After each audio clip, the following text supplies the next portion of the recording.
투표가 코앞으로 다가왔습니다. 후보를 고를 때 언행에서 드러나는 성품, 즉 인물을 봐야겠지만 그보다 더 중요한 건 우리의 삶을 바꿀 공약이겠죠.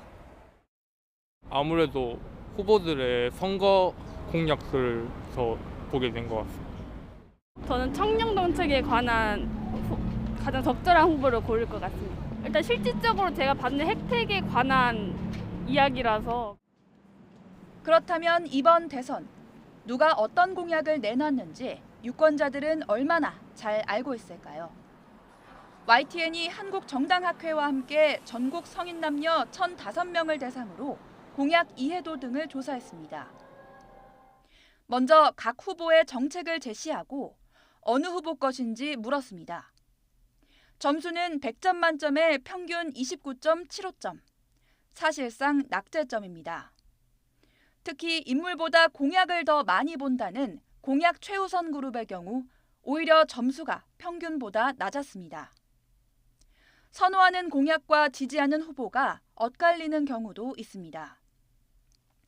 국민의힘 윤석열 후보가 무고죄 처벌을 강화하겠다며 내놓은 공약. 이재명 더불어민주당 후보 지지층이 가장 높은 점수를 줬습니다.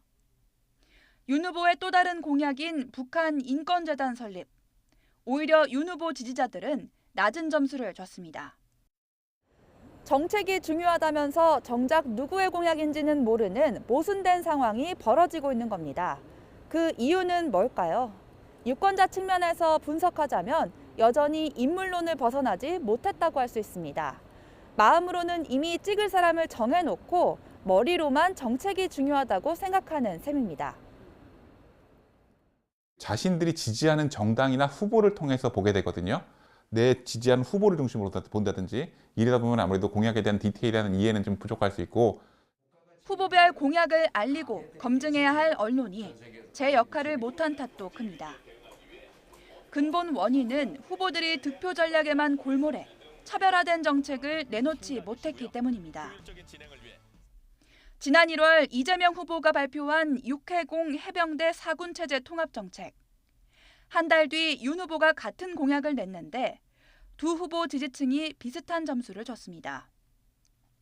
병사 월급을 200만 원으로 올리고 재건축 용적률을 500%로 높이고 가상자산 수익을 5천만 원까지 비과세한다는 공약도 서로 닮아 있습니다.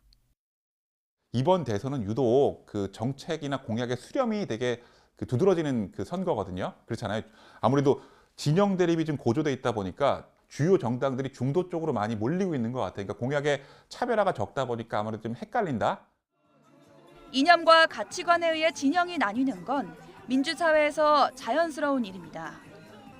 각각의 진영이 중도층을 끌어들이기 위해 정책 경쟁을 벌이는 것이 선거의 본 모습이기도 합니다. 그런데 공약은 비슷비슷하고 유권자는 누구 공약인지조차 모른다는 건 그만큼 현재의 진영 대립이 혐오와 적대감만으로 가득 차 소모적이라는 얘기입니다.